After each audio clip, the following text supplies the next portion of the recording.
At ayun nga ho, nagbabalik ang inyong lingkod, Carlo Mendez TV, at ang pag-uusapan ho natin ngayong araw na ito, itong tungkol sa sinabi ng Presidential Communication Office Undersecretary na si Claire Castro tungkol sa Article 59 ng Rome Statute ng ICC, kundi dito na naman sila nakafocus sa Republic Act 9851. Ayun ho, so pakinggan ho natin si Attorney Libayan dito sa kanyang reaction kay Undersecretary ng PCO na si Attorney Claire Castro. Ayan ho. If another court or international tribunal is already conducting the investigation or undertaking the prosecution of such crime. So, pwede natin isa-isang tabi ang pag-iimbestiga at paglilitis sa mga kaso katulad ng Crimes Against Humanity kung meron ng ibang korte or international tribunal kasama ang ICC ay nagpapundak na, nagsasagawa na ng pag-iimbestiga o nag-undertake na ng paglilitis sa mga kasong ito. Tama. Agree. Perfect. Galing talaga. Let's go. Perfect to. So, sinunod lang naman yung RE 9851 ng gobyerno. Okay? So, instead, the authorities may surrender. Okay. Pwedeng ipadala, surrender, or extradite. Or extradite suspected or accused persons in the Philippines to the appropriate international court. Pero sa batas naman yun Victoria, 9851, pwedeng isurrender ng gobyerno ang mga akusado o suspect. Ayan, sa Republic 9851 daw, sabi ni Undersecretary Claire Castro ng Presidential Communication Office, pwede isurrender ng gobyerno ang akusado sa international court. Ayan ho. Pakinggan ho natin pa ito, ha? No? Sa international court. So, kasi may mga nagsasabi na dapat dinala mo. Sandali. Attorney Claire. Parang may kulang dun sa binasa mo, Attorney Claire. May kulang doon sa binasa. Tapos yun. Di ba iniiwasan yung Article 59? Yeah. My goodness, what are you doing? This is a big disappointment. Oh. Nagbasa ka na nga lang, hindi mo pa binasa lahat. Bakit? Dahil yung huli, ibabalik kayo sa Article 59. Correct. Kadiri. Kayo. Tingnan natin ha. Oh my Batas gosh. natin ha. Sige, pagbigyan natin. Okay? I-disregard natin yung Article 59 ng Rome Statute. Kasi nga, gusto nilang i-insist itong Republic Act Republic Act 9851, 9851. yung Section 17 nito. Binasa niya ito. Papakita ko sa inyo kung saan siya tumigil, ha? Okay. Attorney Claire, basa. Alien. Pero hindi na alam ng mga bata. Sa naman yun Victoria, 9851, pwedeng isurrender ng gobyerno and may surrender. May surrender. Tingnan natin yung batas mismo, ha? Para malinaw, para clear. Makaka-clear tayo eh. Tingnan nyo rin, napapakita ko sa inyo kung saan niya. Actually ako guys, nabasa ko rin yan kanina, kaya i-clip ko yan ho sa screen ninyo. Naka-overlay yan dyan, yung Republic Act 9851, Section 17 na sinasabi ni Claire Castro. Ayan ho. Tumigil nga ho siya, hindi niya tinapos yung buong Section 17 ho. Ayan. Pinutol ha. Malinaw ang batas, Attorney Claire. Clear na clear. Kaso ito. Oh my gosh. So, sinunod lang naman yung RE 9851 Tama. ng gobyerno. Clear na clear. So, instead, the authorities may surrender. Okay, sige. Very good. Puntahan natin. Mga ka-clear. Dito siya nagbasa. Instead, the authorities may surrender. Sige natin.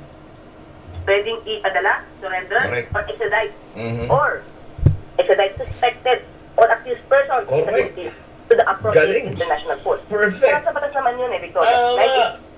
Ano sa batas talaga? Pwedeng isurrender ng gobyerno ang mga akusado o suspect, no? Sa international court. So, kasi may mga nagsasabi na dapat dinala mo. Pinutol na doon. Diba? Pinutol doon sa international Court. Pinutol na doon. Dito, kasi, di ba, ito yung binasa niya eh. Ayun. Basahin daw natin, sabi niya, o di basahin natin, what can we do? Yusek yun eh. Instead, the authorities may surrender or extradite suspected or accused persons in the Philippines to the appropriate international court. Doon niya tinigil. May kadugtong pa ho yun guys eh. If any, or to another if any, or to another state. May importante dito eh. Mga kabatas natin eh. pursuant. Diba? Oh. Ito yung or dito, or to another state. Oh. Instead, the authorities may surrender or extradite suspected or accused persons in the Philippines to the appropriate international court, or if any, or to another State. state. Pursuant. Ano yung sumunod na pinaka-importante dito? Pursuant. Alinsunod. Pursuant to applicable extradition laws and treaties. Putik yan. Kailangan pala nating sumunod pa rin Diba? sa applicable extradition laws Entreaties. and treaties. Mm-mm. Putik yan. So, bumabalik tayo sa Rome Statute. Sa Article 59 ulit, babalik Hindi ka pala ulit. pwedeng walang rules na susundin. Correct. Malaking check abot hanggang Tugigaraw. Ayan. Bakit niya intentionally pinutol dito? Hindi ko alam.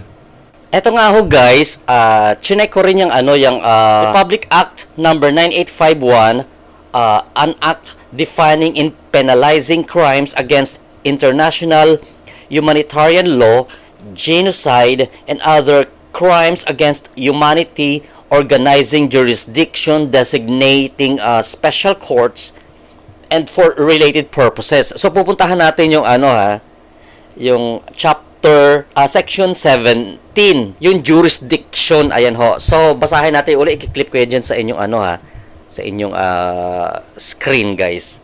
Ang sabi dito sa section 17 ng chapter 7 ng Republic Act 9851, ito ang binasa niya kasi, instead, the authorities may surrender or extradite suspected or accused person in the Philippines to the appropriate international court. Doon ho tumigil si Claire Castro. Ang sinasabi ni Claire Castro na nasa batas ho ang ginawa nila na pag-aresto nga kay Pangulong Duterte. Dahil nakalagay dito sa Republic Act 9851. Pero nga, tama ho yun, nakalagay dito yun sa Republic Act 9851. Hindi nga lang tinapos ni Attorney Claire Castro ayon dito kay Attorney Libayan kasi may kadugtong pa ho yun guys. Kiklip ko yan dyan sa inyong screen. Instead, the authorities may surrender or extradite suspected or accused person in the Philippines to the appropriate international court. Ang dugtong niya ho is, if any, or to another state pursuant. Ano ba yung pursuant sa Tagalog? That is alinsunod, pursuant to the applicable extradition laws and treaties. Ano nga ba ang treaties na na natin sa ICC? Di babalik ulit tayo sa Article 59 ng Rome Statute na dapat dalhin mo muna yan sa local court at doon ipaintindi sa kanya kung siya nga talaga ang binigyan ng warrant of arrest ng ICC at kung alamin ng korte dito sa atin ng local court natin kung naibigay sa kanya ang tamang proseso at hindi na violate ang kanyang karapatan. Ayan ho. So babalik ulit tayo sa Article 59 ng Rome Statute. Hindi kasi tinapos eh. Yung hirap sa atin, nagja-jump tayo sa sa may jumping rope, charot. So, yun ang sinasabi ni Attorney Libayan. Ayan ho, Dito lang siya tumigil eh. Instead, the authorities may surrender or extradite suspected or accused persons in the Philippines to the appropriate international court. Yun lang. May kadugtong pa ho yun. Pero ito ang pinaka-importante dun eh. Pursuant to the applicable extradition laws And treaties. Ano ba yan? Bayan? Why? My goodness. So, ibig sabihin, no matter what you do, we have to follow due process. Correct. Hindi nyo matatakasan yung Republic Act, yung Rome Statute. Article Because 59. that is what is actually Stated. being mentioned here. Pursuant to Being mentioned sa sinasabi ni Attorney Claire Castro na nasa batas yan under Republic Act 9851 pero hindi niya tinapos yung paragraph na yon, may kadugtong pa, if any or to another state pursuant, alinsunod doon sa applicable extradition laws and treaties. Yung mga pinagkasunduan ba? Treaties. Ayan ho. Applicable extradition laws and treaties. Yung Rome Statute. Di ba? Kasi nga, mga kabads natin, common sense. Ha? Mag common sense na lang tayo. Lalo mahirap ang critical thinking na yan eh. Ano ba Common yan? sense na lang. Okay? Anong common sense dito? We cannot act without rules. Basic, mga kabatas natin.